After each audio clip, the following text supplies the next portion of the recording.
do it. So I just bootstrapped it, started in the garage with me and two other people, funded it all. I still to this day own 98% of my company now. We did a 2% equity buyout, but yeah, still own a majority of my company.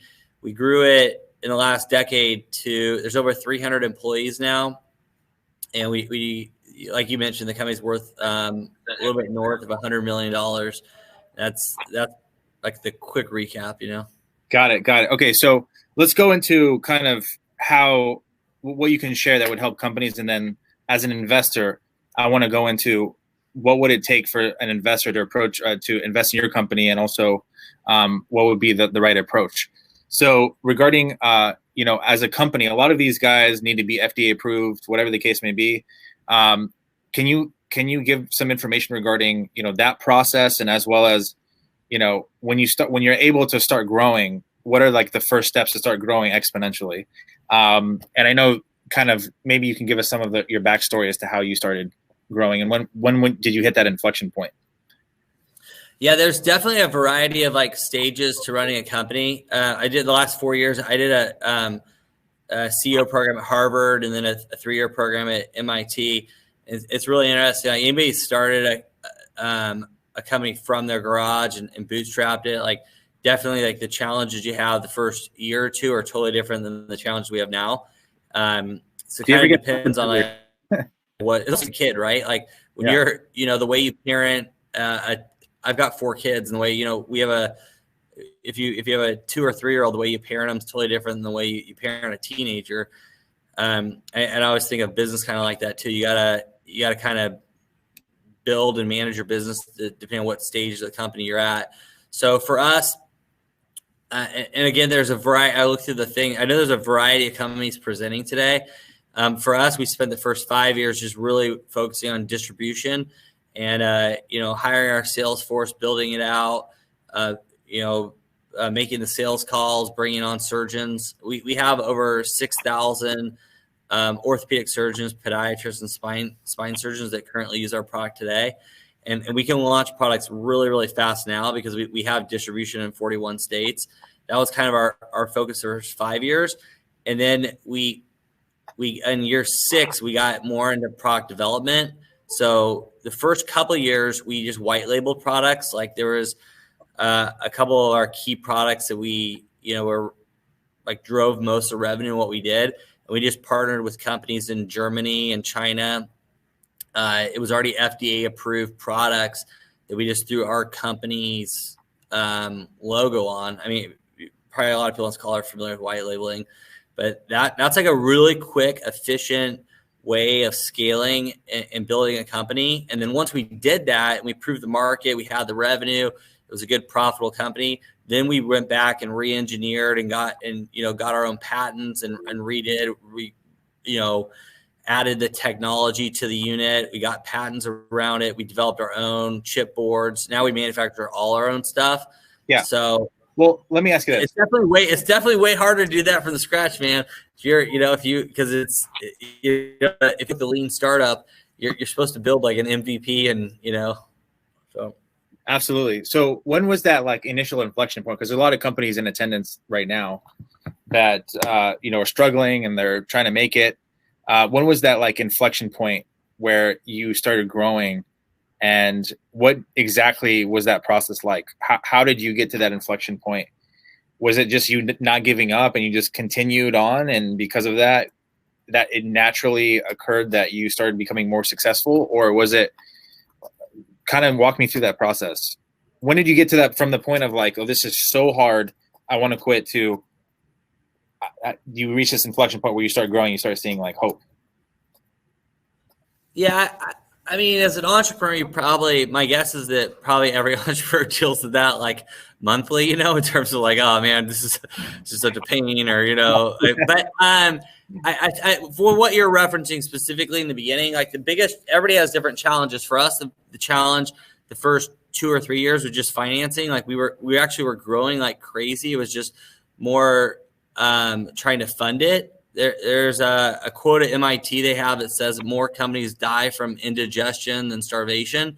So basically, you can grow too fast and then run out of money. And all that. So we were really trying the first couple of years to just really work on the finance side of stuff and being have enough money to manage to scale it. We took a different methodology. It might help a lot of entrepreneurs on here. And the theory we had was, again, instead of like getting caught up into years of FDA and studies and blah, blah, blah, you don't know if, I mean, for us, we had products in the very beginning, year one, that we thought were going to kill it. We're going to do phenomenal. And when we went to market and talked to doctors, it wasn't like a massive need that they had. And, the first, like, let's call it 8 or 9 products we tried, there was really 1 or 2 that were really, by going out there talking to hundreds and hundreds of doctors, there was 1 or 2 that really were like low hanging fruit. There wasn't a lot of competition. It was something they definitely wanted to use. And it was, I think that's what you realize as an entrepreneur, like, right. When you're having to push and really push something really hard, and it's like, there's a lot of friction to the sale. It might not be the best product. Like when we got into DVT prevention, like we prevent blood clots and save lives. It was so different because all of a sudden surgeons wanted to hear about that. They wanted to, they wanted to know like how they could. That's a number 2 way people die in hospitals. So they wanted to know more about that. It's something the insurance companies pay for. So yeah. Wonderful. Okay, so when did you start hiring? When did you hire your first person, a sales rep, or just anyone that could help you grow your company? I mean, we started with 2 people. So, I started with 2 people, so there's 3 of us total. But I always make a joke. I spoke at a Google startup a year ago. I mean, I'm in Philadelphia right now, but our company's located in Sacramento, and we're Northern California. We're right in the backyard of Silicon Valley. I'm there all the time, and they had me come in to speak to all these tech companies, and it's a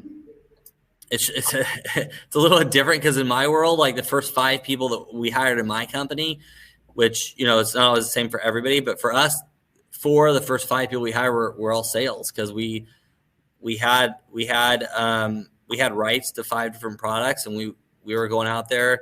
We really built like a sales distribution company. It later became like a med tech company with patents and different products, but we built out the sales channel first.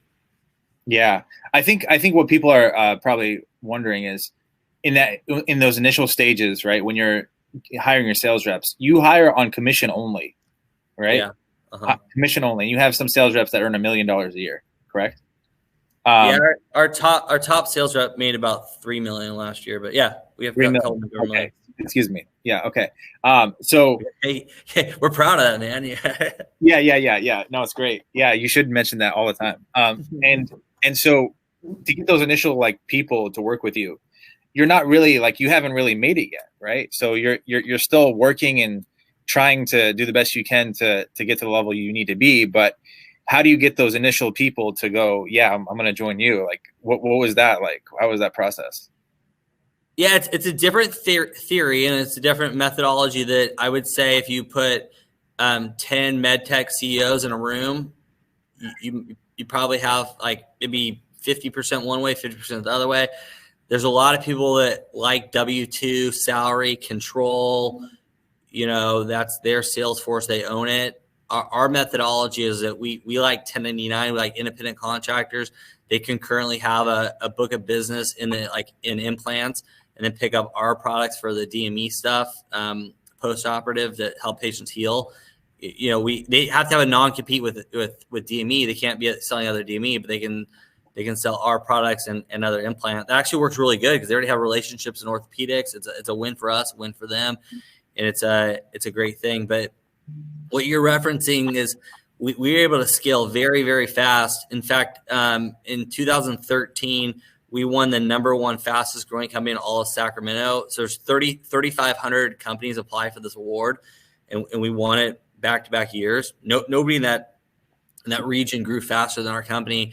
And the reason we were able to do it is because we hired an immense amount of 1099 sales reps. Because what's the risk is somebody doesn't work out. So really quick. So I just want to clarify. Yeah.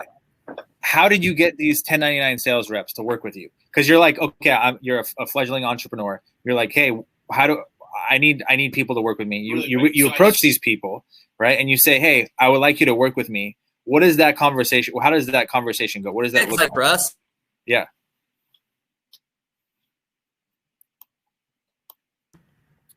Can you hear me okay? Yeah. Okay. We were never trying to convince anybody anything. It's like, hey, this is an awesome opportunity.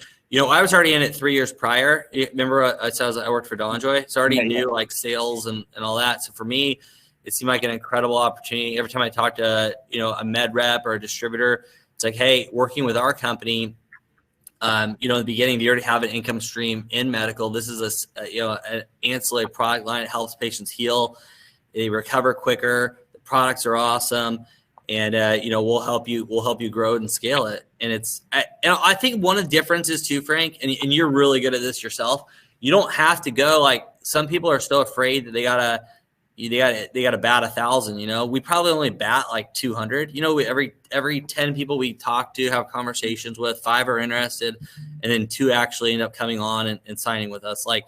Or maybe we even go 1 for 10. I don't even know the actual real numbers. And then once we sign somebody up and they're with us, there's 2/3 of those people don't make it even a year. But the one third that make it end up making on average about $300,000 a year. So we play with, that's the numbers that we deal with. What about people that aren't that the sales isn't their gift? That's not their strength. How would that person find? Do they find a co-owner to help with that? And then operations, how are you getting help with regards to operations to grow your company? Yeah, phenomenal question. So we have about 330 employees in our company right now, and a little bit more than half are not even sales geared. I brought in a badass COO 4 years ago that revolutionized our company with the back-end infrastructure. COO, man. COO, yeah. So necessary. We brought in NetSuite, all that. So everybody's got their strengths and weaknesses. I think a guy I follow, Gary Vaynerchuk, Gary V, he always talks about playing to your strengths, what you're really good at. Like I'm pretty strong in sales and marketing, but I'm not very good at operations. In fact, I'll throw myself under the bus. I built my whole company the first 3 years on Excel, and I remember, like 2011 or 12 when I found out about Google Sheets. I'm like, wait, you can simultaneously work on a Excel sheet at once. Like we just had Excel sheets everywhere that ran the company. It's a horrible way to start a company, of course, from an infrastructure standpoint, but it wasn't my strong suit. So I brought in people that were better than me, and they helped out a lot. Absolutely. Yeah. So you don't have to be like an amazing salesperson like yourself to have a successful company. You just need to have somebody in your company that does that, right? Yeah, and same thing. Like my strong, we have FDA approval on a bunch of products. I think at one point we had 28 products that we got FDA approval on. We have patents. We have a lot of stuff, but that's not my skill set either. You could grill me with 1,000 questions on FDA approval. I have a whole team of people that does FDA approval. It's very, very good at FDA approval. Sure. That's just kind of like in a company, one person doesn't do everything. You gotta, as you scale it, bring in the people that are good at that. So when you don't have that much to give, how do you get some of these C-level guys to? I mean, obviously, you probably hired this guy after you were making some money, right? But if you're looking for money and you don't have as much currently, how do you get these guys to work with you? Yeah, and there's things that everybody is right and wrong. Like if I would have went and got like a private equity backing probably on year 4 or 5, I think our company would probably be about $300 or $400 million right now. We definitely be a lot bigger than we are, just because we would have had more bandwidth financially. So one strategy is you can go out to market and have like angel investors or venture capital, or if you're bigger, private equity, depending on what stage you're at. You could use, debt financing, friends and family debt. For us, we just, we bootstrapped it, man. Like we always built business models. There was a lot of stuff we wanted to do in the beginning that we couldn't do because when you invest in infrastructure, it's just a pure cost. It's out the door. We put a lot of investment in the sales and marketing in the beginning to really grow that and have revenue come in. And then we reinvested the revenue over and over again. So you got to remember, even up to this point, me being 10 years in, 99% of the money I've made in the last decade, I've reinvested back into the company to grow it and scale it and get it bigger. So Awesome. Okay, so let's from an investor's perspective, you're an attractive company to invest in, right? So why how should they approach you regarding an investment into your company? Are you Can I open make a little side note real quick? Yeah.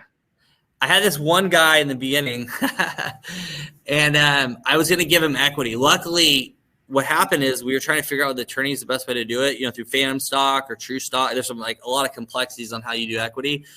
And luckily, it was back and forth, and he was going to get 10% of our company. And then he was a VP of sales at the time, at the very beginning. And then he got edgy, and then it was kind of ooh, this guy might not be a right culture fit, And all of a sudden, things fell off real quick. And then, he ultimately ended up becoming a competitor of ours. But that was a huge lesson I learned on year 2 of our company in terms of equity. We didn't give away equity. We gave away profit sharing, and the profit sharing was awesome. We were very transparent with it. It's here's how much money we made for the end of the year. We gave away 20% of our profits to high-level executives. They made really good money, but we never gave away equity. And I think I'm so glad we didn't, because there's people that were, around 8, 9, 10 years ago that would still own part of the company and might not be with us today. And they have a chunk of the company. So I think that sometimes that's just a mistake people make, is just, oh, I'll give away equity. I've always thought about this. Hey, I might have this coming for 10, 20, 30 years. I don't want to give away a bunch of equity in year 2 or 3 to people that might not be here in 10 or 15 years. So I just want to throw that out there. I think I've seen a lot of entrepreneurs give away a lot of equity just to try and recruit some people. And I think you can just do it just as effectively through profit sharing. And you don't lose a big chunk of your company. This is in the context of recruiting people. Okay. And then as an investor into your company, how would what would be the best way to approach you? And what advice do you have to investors to invest in companies like yours, company CEOs like you, like you? I mean, the biggest thing we look for is a right strategic partner. We're in a different place now because we have a lot of revenue coming in. We have almost 20% profit, net EBITDA profit margins. So, if we do, quick math, we do 50 million in a year, we'll make 10 million profit, and then we reinvest that back in the company. So we're kind of self-funded now. So we're not dying for money. I mean, obviously it's good to have money for new products and acquisitions and all that, but we haven't really done it. So I don't know if I'm the best person to ask, to be honest, but when we have interviewed private equity companies, it's been what do you bring to the table that will help us grow? If our goal is to be at 500 million and eventually $1 billion company, how can you help us get there? What is it you can do that other people can't do? And that's what really, intrigues us, because we do know that eventually we're going to bring on some kind of financial partner. It makes complete sense with the goals we have, that we need to do that eventually, but we like to do it with somebody that can, help us grow and scale really, really quick. And then the second part is, this is just, being these CEO programs for the last, 5-6 years. I've heard horror stories about culture fits. So we want to make sure we bring on somebody who's the right culture that we like to get along with. It's not going to, keep us who we are. So, yeah.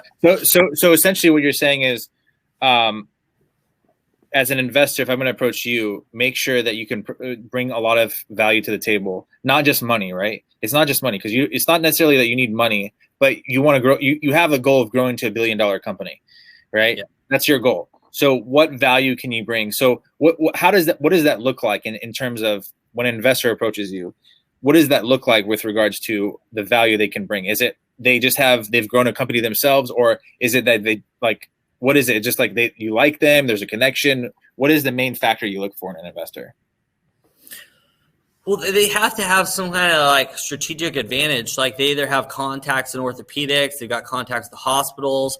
They could bring, maybe they have 25 companies in their private equity umbrella, and then there's a couple of companies underneath their umbrella that they could integrate our products into that would jump sales up. Maybe they have, there's a variety of things. Maybe there's some stuff on financing. They're really good at bringing companies public, and they want to IPO us in 2 years, and they develop a plan around that. I mean, it could be a list of things. Yeah. Okay. Cool, man. Um, I've always we initially met. How do we meet? Like we did a podcast together, right? Yeah, yeah. That was awesome.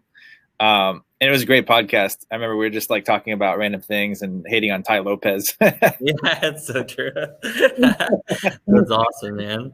Yeah, But I do think, I mean, I know a lot of people on this call are seed stage. For a 2-year period, just because I love entrepreneurs, I have a huge heart for entrepreneurs. That's why I come on here and speak, and I try and do a couple of colleges a year where I'll go to the college and speak to the business students and stuff, just because I don't get paid a dime for it. I just like to give back to the startup world and the entrepreneur world. So, and I've done some investing myself. So my one thing I'd say for investors on this call, about three or 4 years ago, I met a kid in Sacramento who had the patents around thermoforming for jet skis. And I threw him to our patent attorney, and the patent attorney is like, yeah, these things are gold. So if like Tesla or any kind of electric company wants to get on water, they're going to have to, they'd want to use these patents. Long story short, you follow Nikola. They've been in the news a lot lately. Nikola came in and bought the patents, and they paid for it with stock. And at the time, Nikola was only valued at $900 million. So I was the lead investor for this kid's startup, and I also sat on the board with him.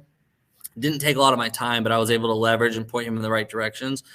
It's a great story. You know, I went 10x on my money originally on the Nikola purchase, and then we got in Nikola stock years ago before it went public. So basically, it came out where this whole thing done. The money I put into it, I got a 50x return. I'm not even joking, 50x. So you can do the math on that, and it's just so. I guess from an investor standpoint, I went in there. I helped him form the board of directors.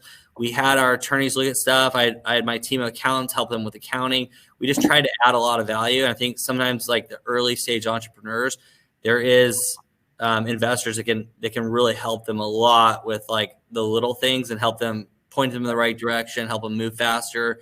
And it's a win for both people, when you do that. So, Jeremy, I just want to say thank you so much for doing these talks and being involved in CapCon. We really appreciate it. And, very, very grateful. Is there a way that if somebody wants to get a hold of you, perhaps it's just an entrepreneur that wants to get a hold of you or investor, is there an easy way to get a hold of you? Yeah, you could either through LinkedIn, just Jeremy Perkins on LinkedIn. Okay. Or Instagram, Jeremy Joel, CEO, but either one. Yeah. Awesome. Thank you so much, Jeremy. Really appreciate it. I'm going to give this session directly to